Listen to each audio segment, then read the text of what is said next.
लोकसभा चुनाव के लिए तीसरे चरण का मतदान जो है उसमें चुनाव प्रचार के कुछ अंतिम दिन बाकी हैं। लगातार जो नेता हैं, जो प्रत्याशी हैं, वो भागदौड़ कर रहे हैं, लेकिन उनके साथ उनके परिवार के लोग भी जुटे हुए हैं। देश की सबसे वीवीआईपी सीटों में से एक गुना लोकसभा सीट में इस समय मौजूद है, जहां से भारतीय जनता पार्टी ने केंद्रीय मंत्री और सिंधिया राजघराने से ज्योतिरादित्य सिंधिया को अपना उम्मीदवार बनाया। एक बार फिर से वो अपनी परंपरागत सीट पर चुनाव लड़ेंगे, लेकिन ज्योतिरादित्य सिंधिया तो प्रचार कर ही रहे हैं। उनके बेटे भी जो है लगातार इस चिलचिलाती गर्मी में चुनाव प्रचार पर निकले। हमारे साथ मौजूद है आर्यमन सिंधिया। स्वागत है आपका आज तक पे। बहुत धन्यवाद। जिस तरीके से हम देख रहे हैं, आमतौर पर हालांकि आपने पहले भी कैंपेन किया है अपने पिताजी के लिए, लेकिन ये जो चुनाव है कुछ अलग है। पहले वो कांग्रेस में थे, ये पहली बार वो बतौर बीजेपी प्रत्याशी मैदान में है।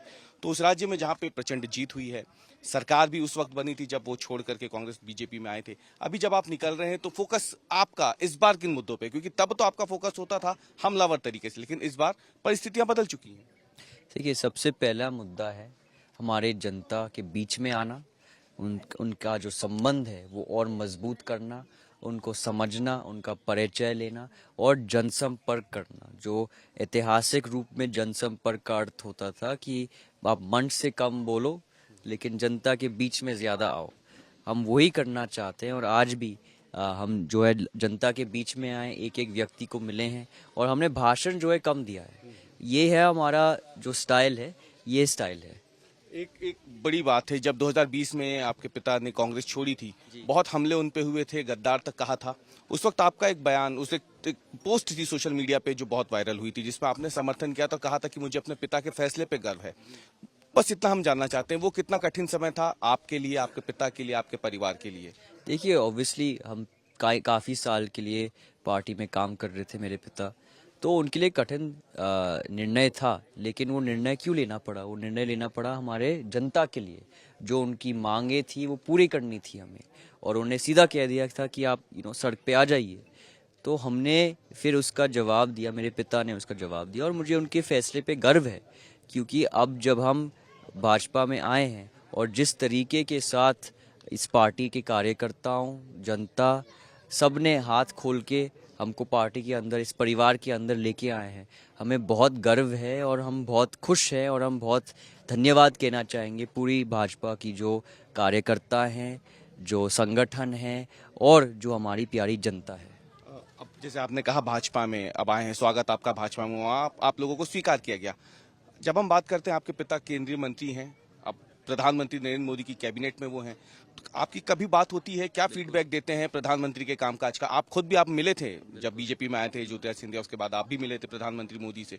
क्या फीडबैक रहता है उनके कामकाज को लेकर के या फिर कैबिनेट को लेकर? देखिए, सबसे पहले मैं उनसे जो चर्चा करते हैं तो मेरा सबसे पहला सवाल होता है कि भाई, आपके पास इतने सारे योजनाएं जो आप अपने आम आदमी, हमारे जनता के लिए आप योजनाएं, नीतियां निकाल रहे हो, इसका लाभ किन किन लोगों को मिल रहा है, कैसे प्रगति, इंफ्रास्ट्रक्चर प्रोजेक्ट्स हैं, जो सड़कें हैं, हवाई अड्डे हैं, रेल स्टेशंस है, बाकी सब के जो सरकारी प्रोजेक्ट्स हैं, आप इनका ध्यान कैसे रखते हैं?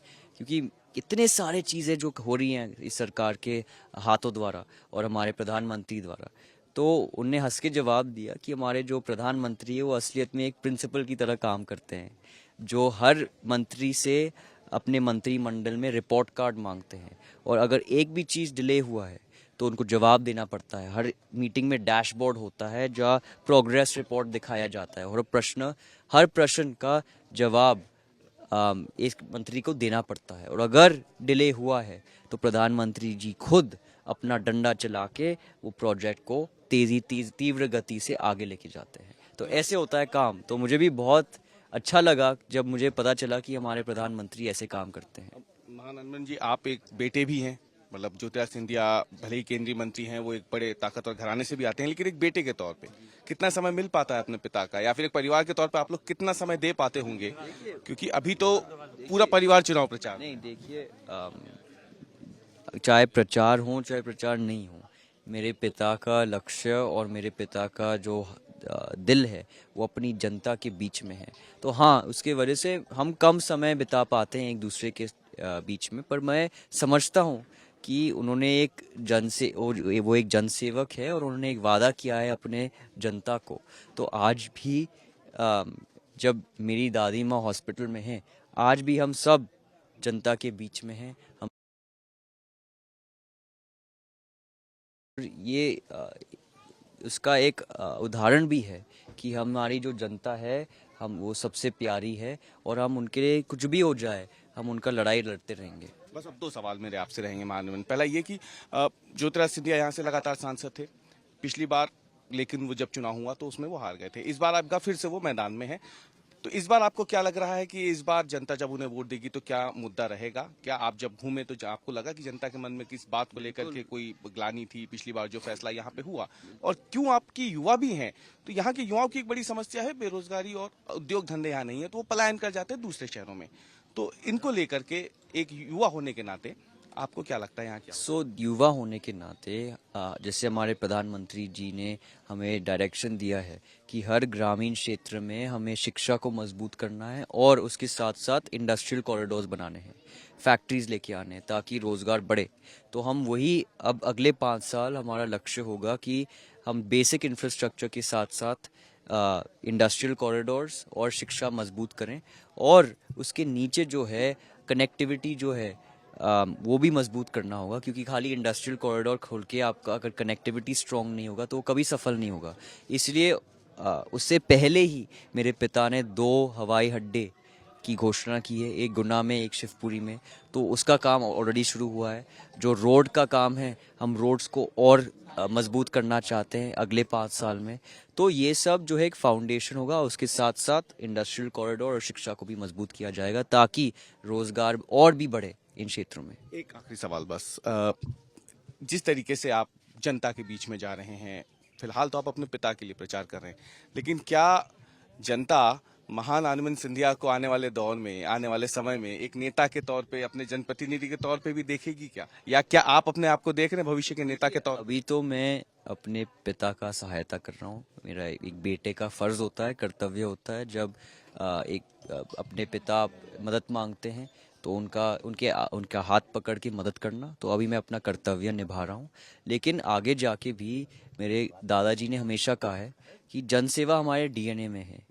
ठीक है, माध्यम कुछ भी हो, चाहे मैं राजनीति में हूँ, चाहे मैं बिजनेस कर रहा हूँ, चाहे मैं खिलाड़ी हूँ, चाहे मैं आर्ट में हूँ, चाहे कुछ भी हो जाए, लेकिन हमेशा ये परिवार का एक मुद्दा है कि जनसेवा हमेशा उसमें होना चाहिए, चाहे कोई भी माध्यम हो।